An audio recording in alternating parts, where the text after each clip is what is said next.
Hi, I'm Will Wyvern. Welcome to my channel. Today I want to talk about something new that I just got, my Aztec Death Whistles.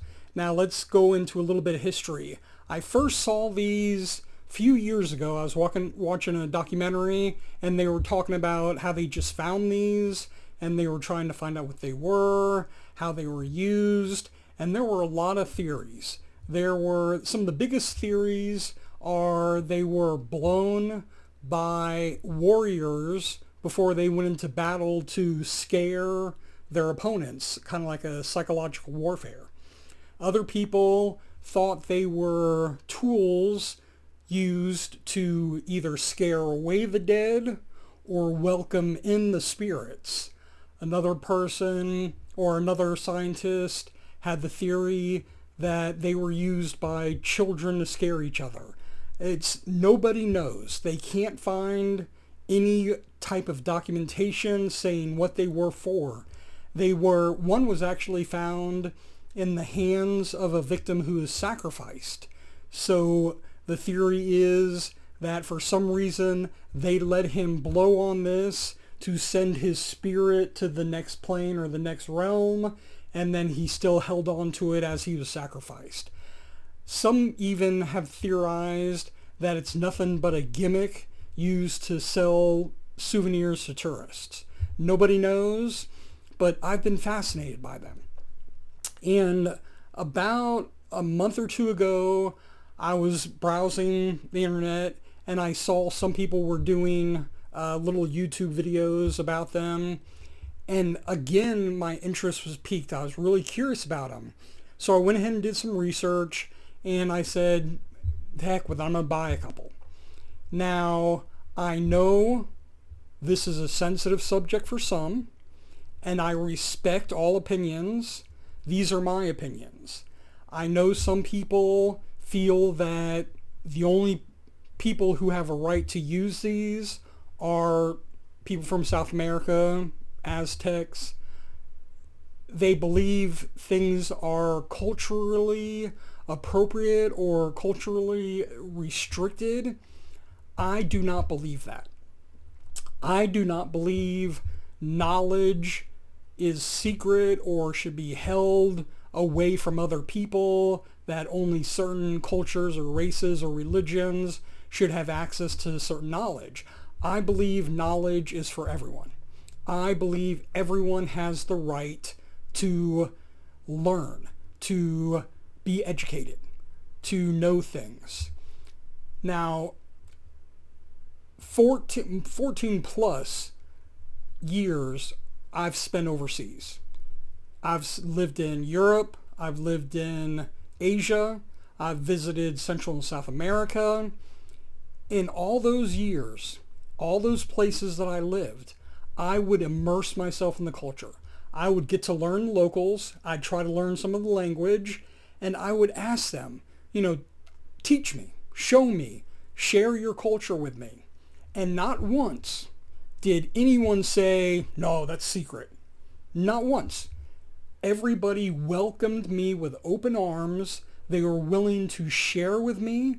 They were willing to show me. They were willing to engage with me, to show me and teach me. And it was just a incredible experience when you ask somebody to share their culture with you and they do it with open arms and excitement. So I do not believe certain knowledge should be withheld. So I went ahead and got these two death whistles and I researched them, and the other day, was it yesterday or the day before, I did the cleansing and consecration ceremony. And I'm going to show that to you now. So here is the cleansing and consecration setup that I did. So go ahead and watch this. Okay, so here is my altar to cleanse and consecrate the two new Aztec Death Whistles I just got. Now, the first thing I'm going to do is cleanse the Death Whistles. And that's because I don't know where they've been, who has handled them. what residual energy might be in the clay that was used to make them. So I want these items to be cleansed of all foreign energy. I want them to be void of any energy. And the way I'm going to do that is I'm going to take lunar energy. I have some moon water here, and then I have some silver that I also infused with lunar energy during the last full moon. I'm going to take that energy from the moon water and the silver, that lunar energy, I'm going to call it into myself. I'm going to pull that energy into myself, and then I'm going to push that energy into the two death whistles.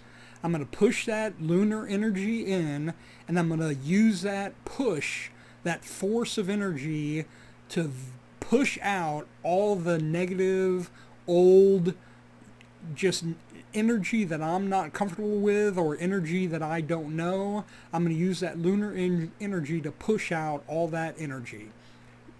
So once I finish that, the two death whistles will be empty of any energy, and they'll be ready for my energy. So once I've done that, once I've cleansed the items, then I need to consecrate the items. And what I mean by that is I need those items to be ready for my use. I need them to be attuned to me, so that I can handle them and I can work with them.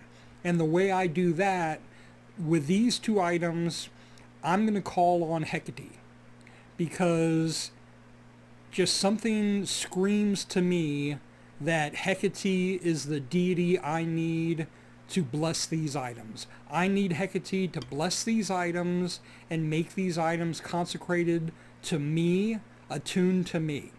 So what I'm going to do, since these items come from Central South America, and the items important to those people are corn, chocolate, and water, clean water, I'm going to sacrifice or offer up those items to Hecate, and I'm going to ask her, in return for these items, I want her to bless these two death whistles for my use. So first I'm going to cleanse the items, then I'm going to ask Hecate to consecrate the items. The other items set up here, I have two skulls that, as always, I work with my ancestors. I'm going to ask them to come to this ritual. I'm going to ask them to watch over this ritual. I'm going to ask them to keep me company, to be with me while I'm doing this. And then I have a candle and some incense. And that's just going to help me set the mood and get in the right frame of mind to do this ceremony. So that's it. I'm going to cleanse the two death whistles using lunar energy, and then I'm going to make a sacrifice to Hecate to ask her to bless those items for my use. And then I'll be ready to test and experiment with those items, and I'll make another video so you guys can see that. But this is real quick how I'm going to cleanse and consecrate these two death whistles, and I'm looking forward to working with them. So as always, thank you and have a blessed day. Okay, that was how I cleansed and consecrated the items. Now, after I did that, I couldn't wait. I had to start experimenting with them. And I felt like it was safe because I cleansed them, I consecrated them, they were attuned to me. So I went ahead and I did some tests. I tested blowing on them slow and low, just kind of quiet.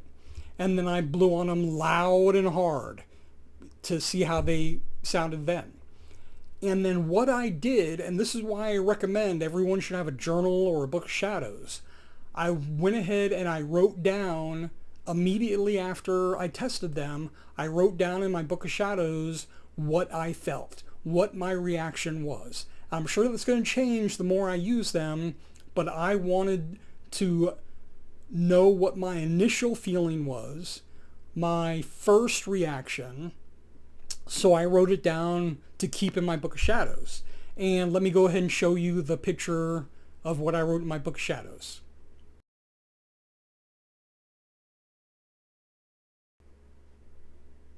Okay, so that's what I wrote in my book of shadows. Let me go ahead and read it to you because I don't know if you could see it clear from the picture. Now, the one from archaeology, this one, the smaller one, The feeling, the first time I went ahead and did the blowing test on it, I felt a sense of cleansing. It was like old, dirty energy was coming out of me and it was going back into the universe. So that's what my initial feeling was. And after I blew on it, when I went like the hard and fast, I almost felt like I drained too much of my energy. I felt kind of lightheaded. I felt kind of tired. It was like I was expelling too much of my energy. But I felt clean. I felt like I had just gotten out of the shower. I was dry. I wasn't wet. It was just like that clean feeling when you get out of the shower. And I saw almost like a really light blue, crisp color. And that was my reaction with the archaeology one. The one from Itzkoahua, this one, when I was low and slow, I felt like a door was opening, like a gateway or a pathway. And it was almost like I was inviting in the spirits. I was guiding them home. I was bringing them home. I wanted to guide them. I wanted to show them. That was low and slow. When I went hard and fast, that was like I was trying to scare something away. I was trying to push something out. It wasn't coming out of me. It was like I was forcing something away. And I saw like a really angry, harsh red color. And it just felt like I was purifying the space. So I think this one would be really good, like if you were trying to get rid of a bad spirit or bad energy from a space or location. This other one, I think, would probably be better if you were trying to get rid of bad energy in yourself, maybe another person. But those were my two initial reactions. And I wrote that in my Book of Shadows, so even if it changes over time, I'll know what the initial feeling was. And that's why I recommend doing a Book of Shadows. Now, I'm going to do some more experimenting with these, some more exploratory work, because I feel like I could use these, and it might be a little... it's going to be interesting to see how this develops. But that's my theory. My belief is you always need to explore and experiment. I could have got these, I could have used them, and I could have felt nothing from them. And that's fine. At least I tried them. I explored, I experimented, and I think that's what everybody needs to do.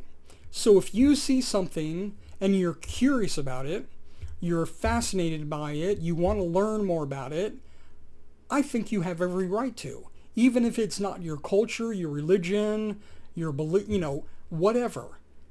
I think it's okay. I respect those who say, certain things for certain people, whatever. I believe if you study, if you educate yourself, and if you're respectful. Like, I'm not going to take these to a party and blow them in the middle of a party, put your hands in the air or whatever, blah, and then blow one. That's disrespectful. I would never do that. I just want to be respectful. I want to learn. I want to gain knowledge. And that's why I always say explore and experiment. Be respectful. And I think there will be no harm done. Those are my beliefs. Now, I've got a little sound test to where I went ahead and I'm going to show you how these sound, but I'm going to put that after this video. Some people may not want to hear how they sound because they are scary as hell. Some people may not want to watch that part. So after this video, just don't watch the minute or so afterwards because it is scary. But I know some people want to hear how they sound, so I'm going to add that after I'm done. But that's just my experience with these two Aztec Death Whistles. I am very pleased with them. I'm glad I got them. I'm glad I'm experimenting with them. And I feel like my knowledge about this culture is increasing, and that's a good thing. People want to be remembered. They don't want to be forgotten. So I hope you have a great day. I hope you have a great weekend. And if you have any questions or comments, go ahead and list them below. I try to answer every question that I can. I hope you guys have a great day, and blessings to you, and as always, thank you. Okay, this is the sound test of the 2 death whistles.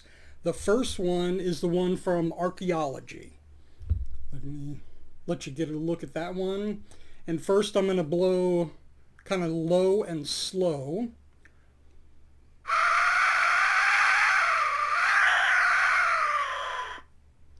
And then I'm going to blow hard and fast.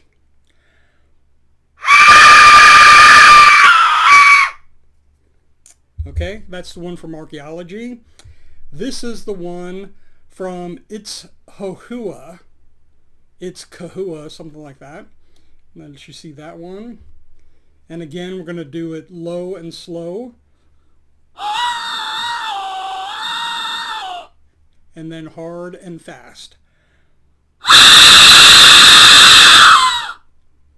So that's the sound test.